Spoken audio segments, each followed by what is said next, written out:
संपदा की चाबी तो कहीं पर भी प्राप्त हो सकती है, पर शंकर के पास जाने वाली चाबी खोई हुई है, उसको ढूंढना शिव महापुराण में है। उसको खोजने के लिए हम भगवान शंकर की अविरल कथा में आए। हम भगवान शिव की पवित्र कथा में उस चाबी को खोजने के लिए, उस चाबी।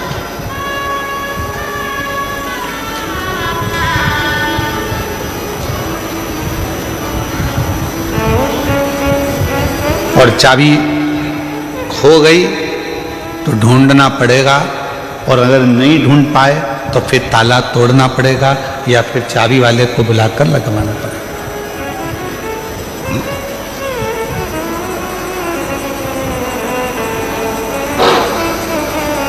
दुनिया के लोग कहते हैं कि शिव मिलेगा कैसे, शंकर कैसे प्राप्त हो।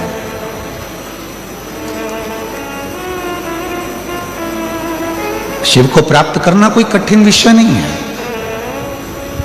एक लोटा जल लेकर जब आप अपने घर से भगवान शंकर के मंदिर की ओर जाएंगे, हृदय में शिव शिव श्री शिवाय नमस्तुभ्यम उच्चारण करते करते करते करते जब शंकर के भगवान के नजदीक में जाएंगे तो शिव कुछ ना कुछ आपको दिया होगा, इसलिए शंकर भगवान आपको अपनी ओर खींच लेंगे, अपनी ओर।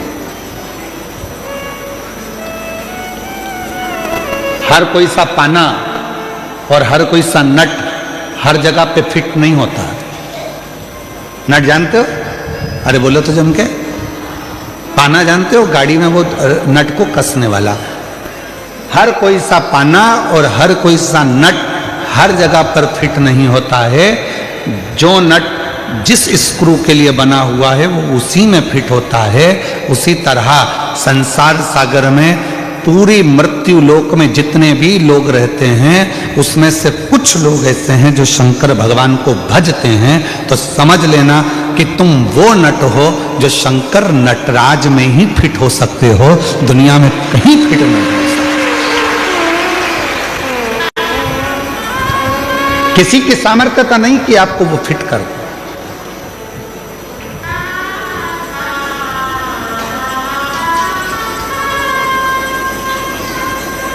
किसी की सामर्थ्य।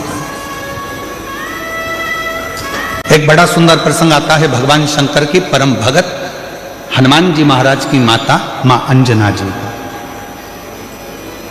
शिव जी की परम भगत थी माता अंजना। संतान का सुख नहीं था माता अंजना के,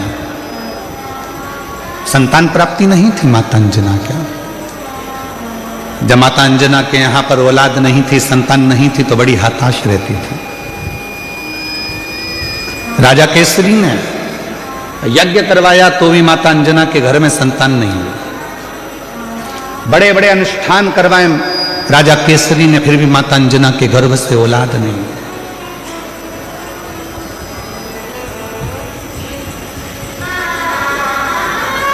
बहुत कठिन। यज्ञ करवाए, अनुष्ठान करवाए, साधना करवाई, व्रत करवाए, उद्यापन करवाए, पर अंजना के घर में, मां अंजना के यहां संतान का सुख नहीं। सब कुछ करा। और यही तो भगवान कृष्ण के यहां भी हुआ था। भगवान कृष्ण की 16,108 रानियां, और 16,108 रानियों से जब संतान नहीं हुई भगवान कृष्ण के यहां, तब भगवान कृष्ण ने गर्गाचार्य बाबा से पूछा कि मेरे घर में औलाद क्यों नहीं होती है, क्या कारण है, मेरे घर संतान नहीं है। भगवान कृष्ण ने गर्गाचार्य बाबा को बुलाकर पूछा तो गर्गाचार्य बाबा ने कहा, एक कृष्ण, तुम एक एक रानी के साथ में 11-11 दिन तक शंकर भगवान के पार्थिव लिंग का पूजन करो तो तुम्हारे घर में औलाद जरूर होगी। और भगवान कृष्ण 16,108 रानियों के साथ में एक एक रानी के साथ में बैठकर 11-11 दिन तक शंकर भगवान के पार्थिव शिवलिंग का पूजन करा।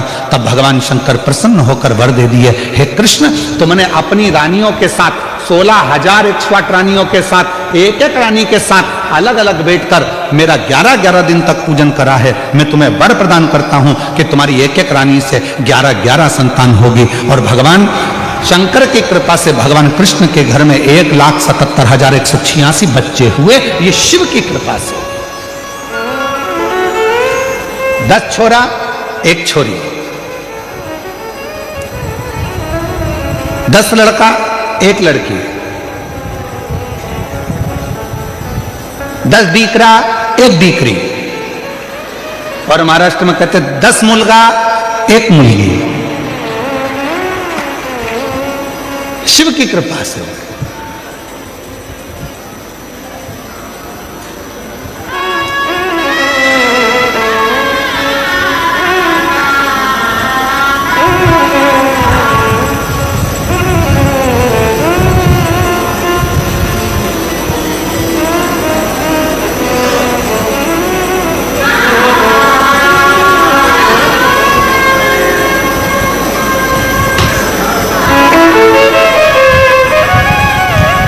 आज हम जब जहाँ ठहरे हुए हैं तो हम जिस जगह पे ठहरे हैं उसके सामने वाली बिल्डिंग में से आज कोई हाथ हिलाकर पूछ रहा था, केम छो?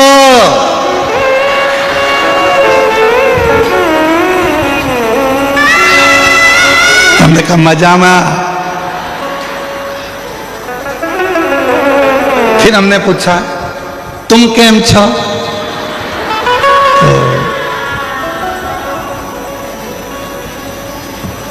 वो बोला नीचे वाले तुमसे मिलने नहीं दे रहे, तो क्या केम छो? मिलने भी तो दे।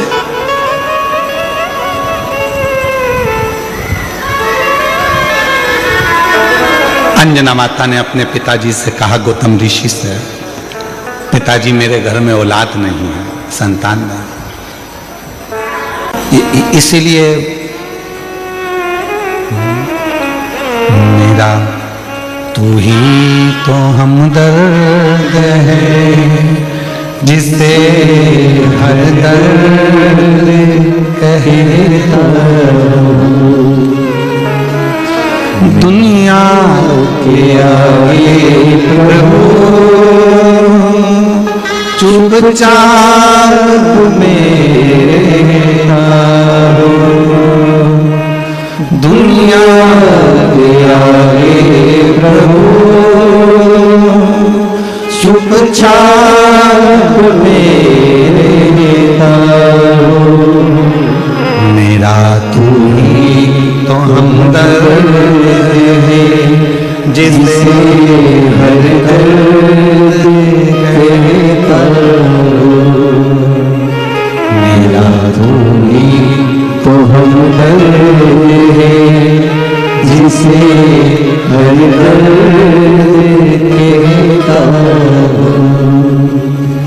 आया नजर ना कोई भी अपना जब मुझको दरकार थी, जब मुझको दरकार थी, तब मेरे पथ का जीवन के रथ का तू ही बना सारथी, तू ही बना सारथी,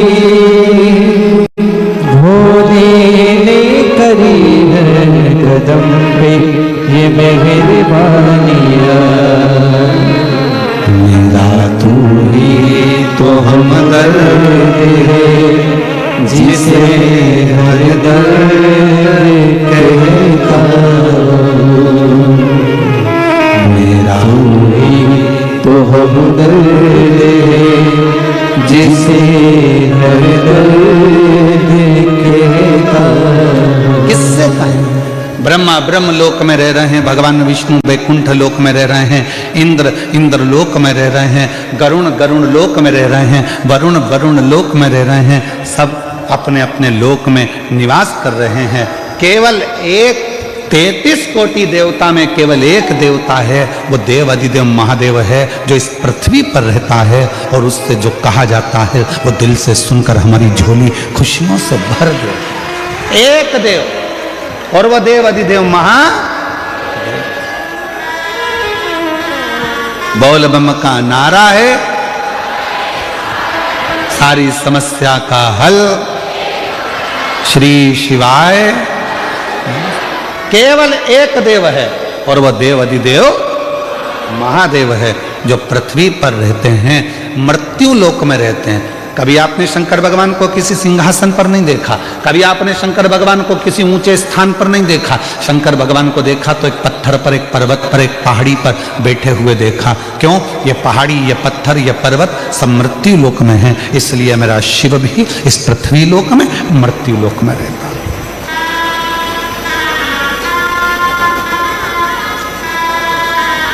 और उसको पाना सरल है, उसको पाना कठिन नहीं है।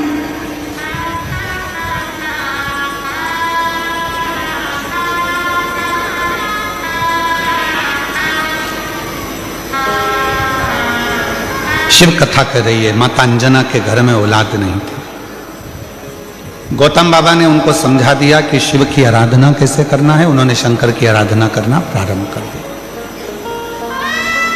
कोई साधारण भक्ति माता अंजना ने नहीं करी, शिव जी से लगन लगाकर बैठ गई। शंकर भगवान से अब केवल संतान नहीं, शंकर भगवान को तो अब ये विचार कर कर बैठी है कि मेरे घर में अगर औलाद हो तो शिव ही मेरे घर में संतान के रूप में जन्म। इतनी श्रेष्ठ भक्ति माता अंजना ने कर ली, इतनी प्रखर भक्ति माता अंजना ने कर ली। और मेरी कई जीजियां कहती हैं, एक पत्र है उसमें उन्होंने लिखा,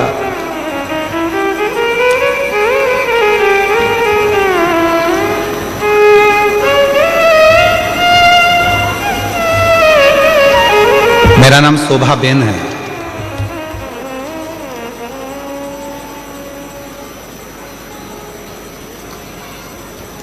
मैं सूरत से हूं। गुरुदेव कहीं बैठी हूं सूरत से, शोभा बेन। शादी के 27 साल निकल गए थे पर औलाद का सुख नहीं हुआ। 27 वर्ष शादी के निकल गए। सूरत से हैं शोभा बेन, अगर कहीं बैठी हो और बच्चों को लेकर आई हो तो व्यासपीठ पर लेकर आ सकती हैं। 27 साल शादी के निकल गए, संतान का सुख नहीं हुआ। शादी के 5 साल तक तो डॉक्टर को दिखाया, इसके बाद 10 साल तक पूरे देवी देवता ऐसा कोई नहीं बचा और ऐसा कोई डॉक्टर नहीं बचा जिसका इलाज ना करवाया। मुंबई से लेकर दिल्ली, दिल्ली से लेकर अहमदाबाद, सूरत, हर जगह पर IVF भी करवाया, वो भी सफल नहीं हुआ। डॉक्टर ने आखिरी में मना कर दिया कि तुम मां नहीं बन सकती। तब आस छोड़ दी, और आस छोड़ दी, अब विचार छोड़ दिया कि मैं कभी मां नहीं बन सकती। 27 साल के बाद पहली बार टीवी पर कुछ सीरियल देख रही थी और चलाते चलाते चैनल पर आपकी कथा आ गई और उसको सुना तो आपने शिव भगवान के पशुपतिनाथ व्रत और सफेद आंकड़े की जड़ का प्रयोग बताया, जो करा। फिर आपके मुंह से सुना कि पंडाल में बैठकर जो मांगा जाता है वो मिलता है।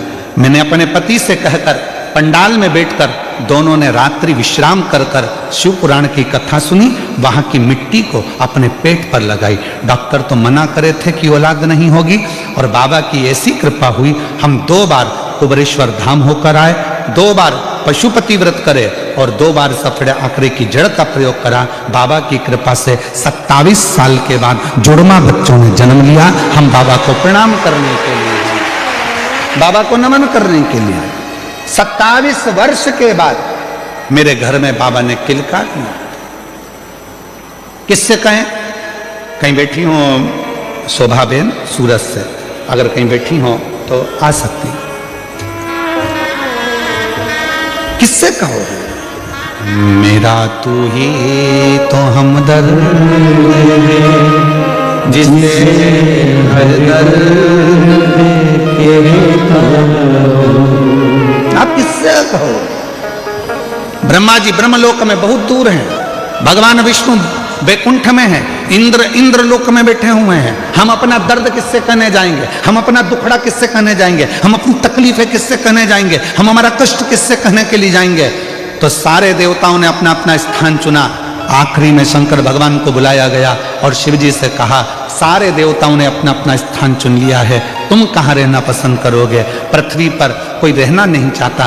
क्यों? क्योंकि दुनिया के लोगों के दुखड़े इतने ज्यादा हैं, रोज आएंगे, रोज दुखड़ा रोएंगे, रोज आएंगे, रोज तकलीफ कहेंगे, तो कोई देवता पृथ्वी पर नहीं रहना चाहता। आप बताओ, आप कहाँ रहना चाहते हो? शंकर भगवान ने कहा, मैं पृथ्वी पर रहने को तैयार हूं, मृत्यु लोक में रहने को तैयार हूं। तो भोले बाबा, आपको सबके दुखड़े सुनना पड़ेंगे। भोले बाबा, आपको सबके दुखड़े सहना पड़ेंगे। आपको सबके दुखड़े सुनकर उनके दुखड़ों को समाप्त करना पड़ेगा। शंकर भगवान ने कहा, मैं पृथ्वी पर रहने को तैयार हूं और सबके दुखड़े सुनने को तैयार हूं और सबके दुखड़े समाप्त करने को तैयार हूं। मैं तैयार।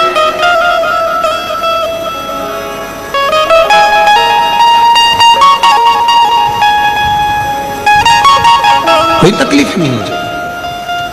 तो सारे देवताओं ने भगवान शंकर भगवान से कहा, भोले बाबा, स्कंद पुराण का ये चरित्र कथा है। सारे देवताओं ने एकाग्रित होकर भगवान शिव जी से कहा, आज हम सारे देवता वचन देते हैं कि दुनिया का व्यक्ति, मृत्यु लोक में रहने वाला यदि मनुष्य, संसार सागर में रहने वाला यदि मानव भूलवश भी शंकर भगवान की भक्ति कर लेगा तो उसका सारा दुखड़ा हम 33 कोटि देवता शिव जी के साथ मिलकर समाप्त कर देंगे।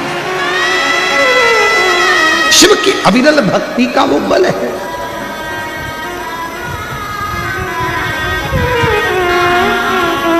मेरा तू ही तो हमदर्द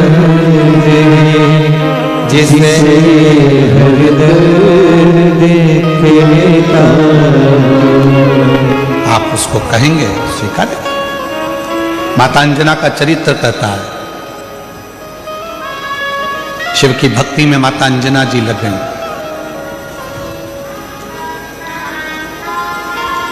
ऐसी मेरी माता अंजना ने भगवान शंकर की अविरल भक्ति करी, ऐसी भक्ति करी,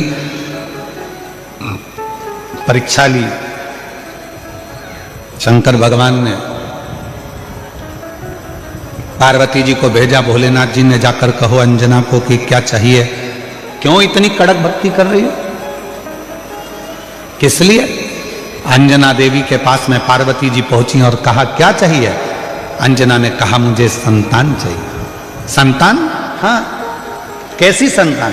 तो कहा, जिस शंकर भगवान की मैंने पूजन करी है वही शिव मेरे पुत्र के रूप में जन्म ले, बस ऐसी ही मेरी कामना है, ऐसी ही मेरी कामना है, और कुछ।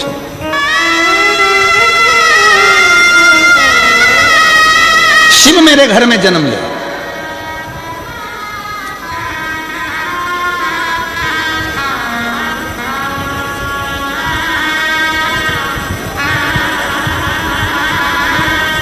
पार्वती जी ने शिव जी से कहा, अंजना माता चाहती हैं आप उनके घर में जन्म ले लो। शंकर भगवान ने कहा कि मैं आजन्मा हूं, मेरा कभी जन्म नहीं होता। भगवान नारायण राम जी का रूप धर सकते हैं, भगवान नारायण कृष्ण का रूप रख सकते हैं, भगवान नारायण दत्त का रूप रख सकते हैं, भगवान नारायण कल्कि रूप रख सकते हैं, भगवान नारायण परशुराम स्वरूप धर सकते हैं, पर भगवान शंकर बोले कि मैं कभी अपना रूप नहीं रख सकता, मैं आजन्मा हूं, जन्म और मृत्यु से मैं परे हूं, इसलिए मेरा कोई दूसरा जन्म नहीं हो सकता। आपका दूसरा जन्म नहीं हो सकता तो फिर कुछ तो कृपा करो। तब भगवान शंकर भगवान ने कहा, तुम चिंता मत करो, अंजना के गर्भ से मेरा ही एक अंश प्रकट होगा जिसका नाम स्वयं पवन पुत्र हनुमान होगा, लोग उसे हनुमान कहें। तुम क्यों चिंता करते हो? ठीक है प्रभु। और आया समय और माता अंजना के गर्भ से भगवान श्री हनुमान जी महाराज का प्रागट्य। पर हनुमान जी महाराज का प्रागट्य तो हुआ, पर शिव जी की एक लीला है, आपको मालूम है? देवता देते हैं पल्ला झाड़ कर और मेरा महादेव देता है छप्पर फाड़ कर। अभी तक अंजना माता के गर्भ से एक भी औलाद नहीं थी, पर भगवान शिव ने कृपा कर दी तो अंजना जी के गर्भ से भी 6 बच्चों ने जन्म लिया।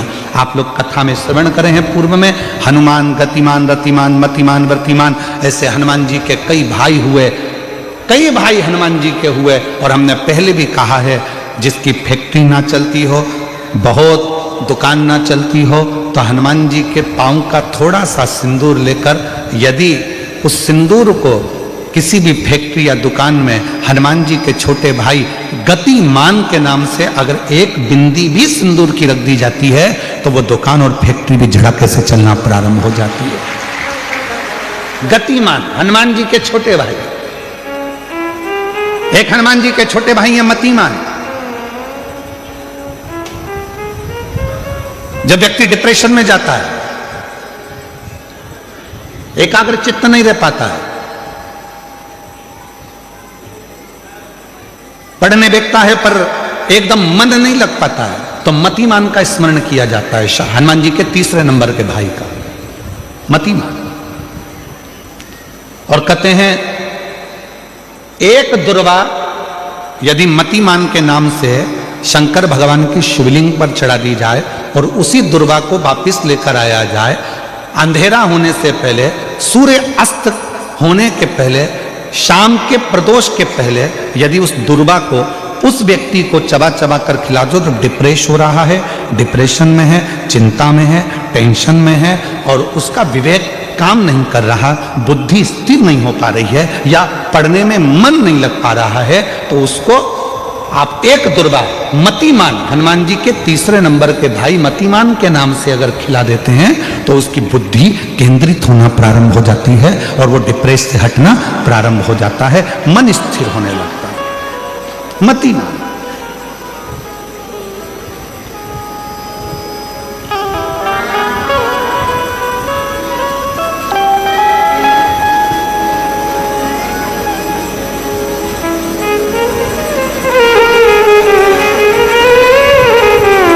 और एक नाम आता है व्रतिमान। इसका प्रैक्टिकल तुम अभी यहीं से कर लेना, ठीक है? चलते चलते मालूम पड़े तुम्हारी पार्किंग यहां से आधा किलोमीटर दूर है, ठीक है? अरे बोलो तो जम के, आधा किलोमीटर दूर तुम्हारी पार्किंग है और तुम्हारी उम्र लगभग बहुत हो गई, मालूम पड़े तुम थोड़े वृद्ध हो गए हो और तुम्हारा घुटना दुख रहा है, तुम्हारी कमर दुख रही है, चलते चलते बड़ी मुश्किल से तुम कथा स्थल तक पहुंचे हो, अब मन में आ रहा है कि मुझे वापस पार्किंग तक जाना है, कैसे जाऊंगी, पाँव तो दुख रहा है। तो एक काम आज चलते चलते करना कि कहीं सीवर वाला महाराज झूठ तो नहीं बोल रहा है, तो प्रैक्टिकल करके जाना। क्या करोगे, यहां से जाते समय आप जब जा रहे हो और आपके शरीर का कोई अंग जब दुख रहा है, तो श्री शिवाय नमस्तुभ्यम कहकर श्री व्रतिमान हनुमान का स्मरण कर। किसका स्मरण करना है? जम के बोलो, व्रतिमान हनुमान। व्रतिमान हनुमान का स्मरण करके कहीं पर भी बैठकर अपने पांव की छोटी वाली जो उंगली है उसको जम के दबाना और दबाने के बाद चल देना। जिस जगह पर भी दर्द हो रहा होगा, मेरा बाबा आपको मंजिल तक पहुंचाएगा, दर्द होने नहीं देगा। कल नहीं करना, प्रैक्टिकल आज ही करना। काल करे सो आज कर।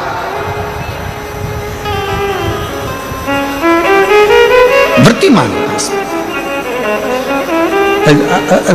आज करेंगे गुरुजी, 3 महीने में फर्क दिखेगा। तुम तो आज की आज का बताओ ना कि आज की आज में फल कैसे मिले। तुम बिल्कुल तैयारी में बैठो। जाते जाते वृत्तिमान हनुमान भगवान श्री शिवाय नमस्तुभ्यम का स्मरण कर कर एक ऊर्जा के साथ, ताजगी के साथ चलते जाओ। शिव थोड़ा बहुत नहीं देते, मेरे भगवान देते हैं चप्पल फाड़ कर।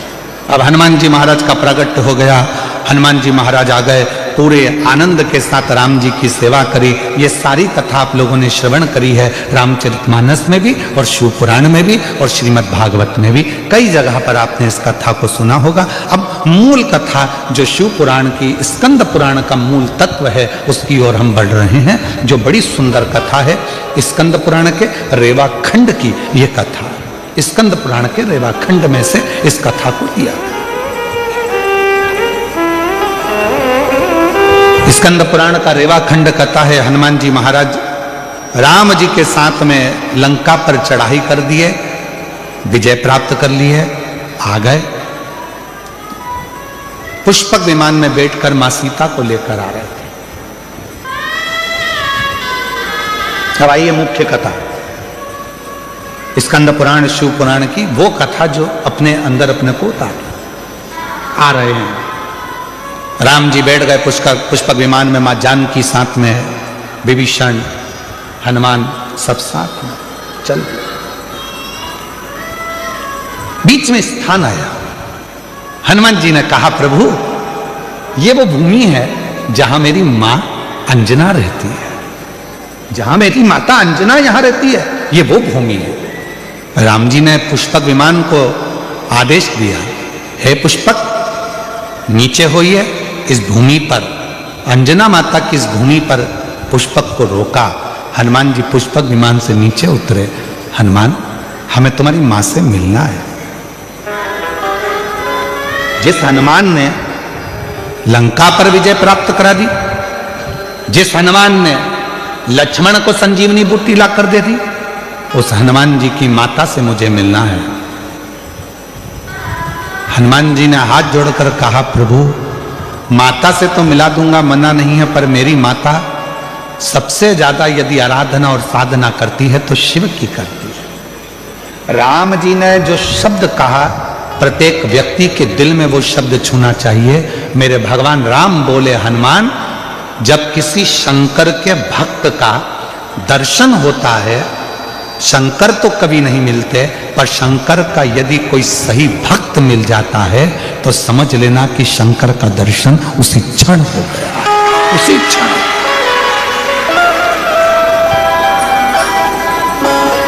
उसी क्षण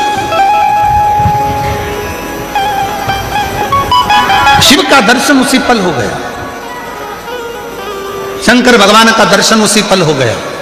यदि कोई शंकर भगवान के भक्त का दर्शन कर लेता है, शिव भक्त का दर्शन कर लेता है, तो समझ लो कि शंकर भगवान का भक्त का दर्शन शिव का दर्शन। आप कौन है? क्यों लोग कहते हैं कि शिव महापुराण के कथा के पंडाल में जाकर बैठो और आपकी मनोकामना पूर्ण हो जाती है, कथा के पंडाल में जाकर बैठो शिव पुराण के और आपका मनवांछित फल प्राप्त हो जाता है। आखिर शिव महापुराण के कथा के पंडाल में ऐसा होता क्या है? उसका एक कारण है, इतने सारे शिव भक्त जिनको किसी ने गाड़ी नहीं भेजी, जिनको किसी ने टिकट का पैसा नहीं दिया, जिनको किसी ने बहुत सारे अच्छी जगह नहीं दी गई कि तुम यहाँ आराम से बैठना, यहाँ आराम से खाना, आराम से रहना, ऐसा नहीं। शंकर का भक्त अपने झोले में 2 पानी की बोतल, एक बिछाने की दरी, एक ओढ़ने का कंबल और अपना खाने का सामान साथ लेकर आता है, छाता साथ में लाता है और जहां मौका मिल जाए वहां बैठकर कथा सुनता है। अर्थात बिना लोभ, बिना लालच, बिना किसी व्यापार या व्यवसाय के वो शिव को समर्पित होकर आया है, शंकर का होकर आया है। इसलिए ऐसे भक्त का जब दर्शन होता है तो हमारी मनोकामना अपने आप पूरी होना प्रारंभ हो जाती है, पूरी।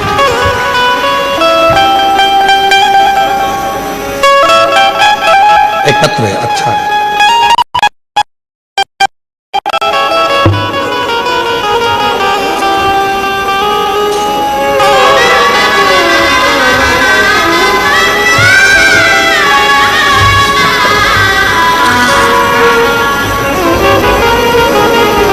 मेरा नाम मंगलाबेन पांडुरंग चौधरी है। मैं डिंडोली सूरत में रहने वाली हूँ। कहीं बैठी हो तो हाथ हिला सकती हैं। मैं बाबा का जितना भी वर्णन करूं कम है। बाबा की मुझ पर अनंत कृपा है। मेरा बेटा 10 साल से सरकारी नौकरी की तैयारी कर रहा था, पर कुछ पॉइंट से सिलेक्शन रह जाता था।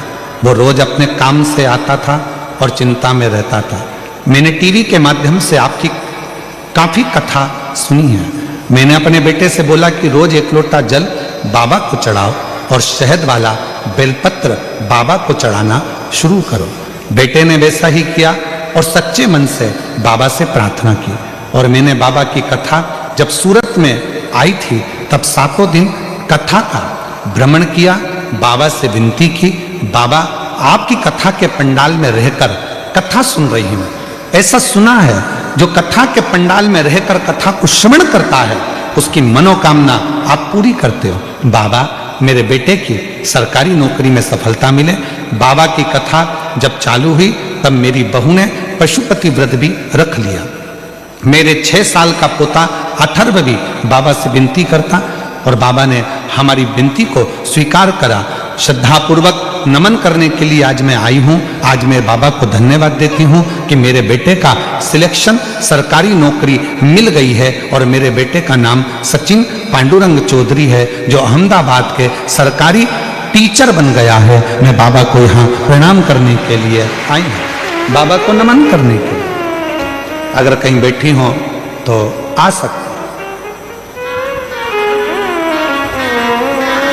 शिव को कहो, शंकर को कहो, वो सुनता है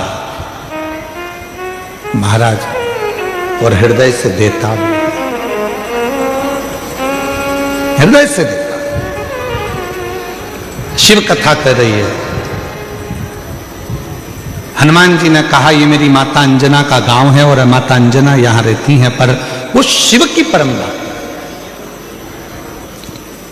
राम जी ने कहा हनुमान, जब किसी शंकर भगवान के भक्त का दर्शन होता है, शिव भक्त का जब कभी दर्शन होता है और वो शिव भक्त अपनी दृष्टि से हमको देख लेता है, तो निश्चित है हमारे आधे से ज्यादा दुख उसी पल खत्म हो जाते हैं, समाप्त हो उसी क्षण।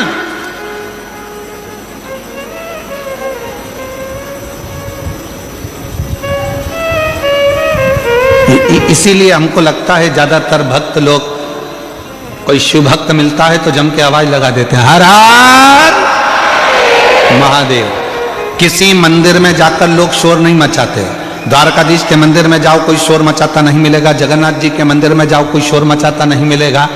जितने भी भारत की भूमि पर स्वामी नारायण आदि मंदिर हैं वहां दर्शन करने के लिए जाओ, कोई शोर मचाता नहीं मिलेगा। जितने भी बड़े बड़े मंदिर हैं किसी मंदिर में कोई शोर मचाता नहीं मिलेगा। पर कभी भी कोई 12 ज्योतिर्लिंग में या शंकर जी का मंदिर आपके नजदीक में है वहां दर्शन करने जाओ तो लोग शोर मचाते जरूर मिलेंगे। कोई पीछे से खड़े होकर चिल्ला रहा, कोई जम के चिल्ला रहा हारा हारा, कोई कहीं से आवाज लगा रहा बम बम बोले। जहां मर्जी पड़ती है लोग वहां से आवाज लगाना चालू कर देते हैं, शोर मचाते हैं, चिल्लाते हैं।